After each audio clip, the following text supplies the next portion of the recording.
बहुत समय पहले की बात है। एक विशाल और समृद्ध साम्राज्य था, जहाँ की रानी सुरभि अपनी अपार सुंदरता और बुद्धिमत्ता के लिए प्रसिद्ध थी। उसके पास वैभव, सम्मान और शक्ति थी, लेकिन उसके हृदय में एक अनजाना अधूरापन था। वह महल में रहते हुए भी आत्मिक शांति की खोज में भटक रही थी। रानी अक्सर महल के झरोखों से बाहर देखती और सोचती कि क्या जीवन केवल विलासिता और सत्ता तक सीमित है, या इसके परे भी कुछ है।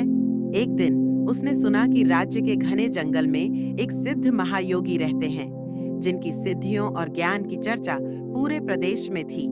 कहा जाता था कि जो भी उनके संपर्क में आता, उसका जीवन बदल जाता।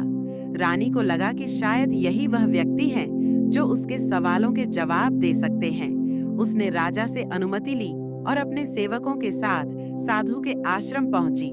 जब वह वहां पहुंची तो देखा कि साधु गहरी ध्यान अवस्था में थे। उनके चारों ओर एक अद्भुत आभा थी। आश्रम अत्यंत शांत था। पक्षियों की मधुर ध्वनि वातावरण को पवित्र बना रही थी। रानी ने श्रद्धा से प्रणाम किया और कहा, महात्मा, मैं सत्य की खोज में आई हूँ। मुझे मेरी आत्मा की राह दिखाइए। साधु ने धीरे से आंखें खोली और उसे देखा। उनकी आंखों में कुछ ऐसा था जो रानी को भीतर तक हिला गया।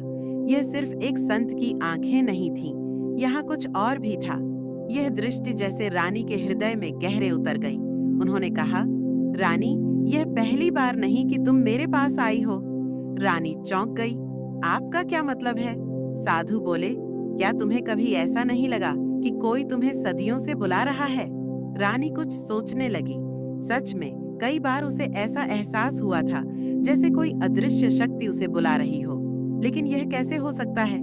साधु ने गहरी सांस ली और बोले, हमारा संबंध इस जन्म से नहीं, बल्कि कई जन्मों से है। पिछले जन्म में तुम सिर्फ एक साधारण स्त्री थी और मैं एक योद्धा। हम दोनों ने एक दूसरे से प्रेम किया था, लेकिन परिस्थितियों ने हमें अलग कर दिया। रानी के शरीर में झुरझुरी दौड़ गई। क्या यह सच है?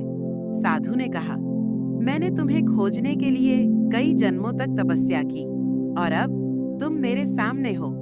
लेकिन इस बार मैं प्रेम की परीक्षा लेना चाहता हूँ। क्या यह प्रेम आत्मा का है या केवल मोह का? रानी का मन विचलित होने लगा। क्या यह सच्चा प्रेम था या कोई भ्रम? क्या उसे इस सांसारिक प्रेम को स्वीकार करना चाहिए या अपने कर्तव्य की ओर लौट जाना चाहिए? साधु ने उसकी ओर देखा और कहा, अगर तुम्हारा प्रेम सच्चा है तो तुम अगले 7 दिनों तक यहाँ रहो, लेकिन एक शर्त है, तुम मुझे छू नहीं सकती, न ही मुझसे कोई सांसारिक संबंध की आशा कर सकती हो।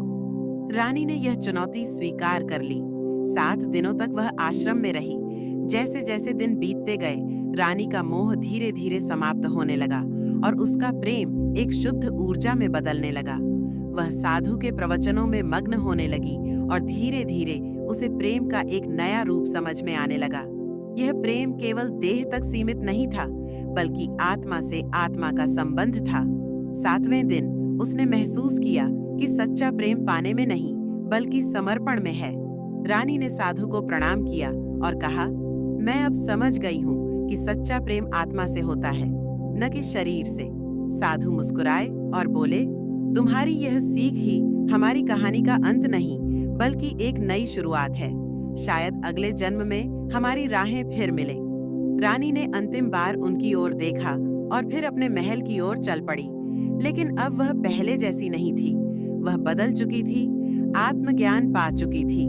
महल लौटकर रानी पहले जैसी नहीं रही। उसने अपने राज्य में धर्म और आध्यात्मिकता के प्रचार में ध्यान लगाना शुरू कर दिया। उसने मंदिर बनवाए, गरीबों की सहायता की और राजा को भी इस ज्ञान से अवगत कराया। राजा ने जब रानी का यह रूप देखा तो वे भी प्रभावित हुए और उन्होंने राज्य में आध्यात्मिक शिक्षा को बढ़ावा देना शुरू किया। धीरे धीरे वह राज्य केवल भौतिक सुखों का नहीं, बल्कि आंतरिक शांति का केंद्र बन गया। रानी और साधु का प्रेम अमर हो गया, क्योंकि वह प्रेम अब आत्माओं में बस चुका था, जो किसी जन्म की सीमा में नहीं बंधा था। और इस प्रकार उनकी कहानी प्रेम और आत्मज्ञान की एक अनूठी मिसाल बन गई।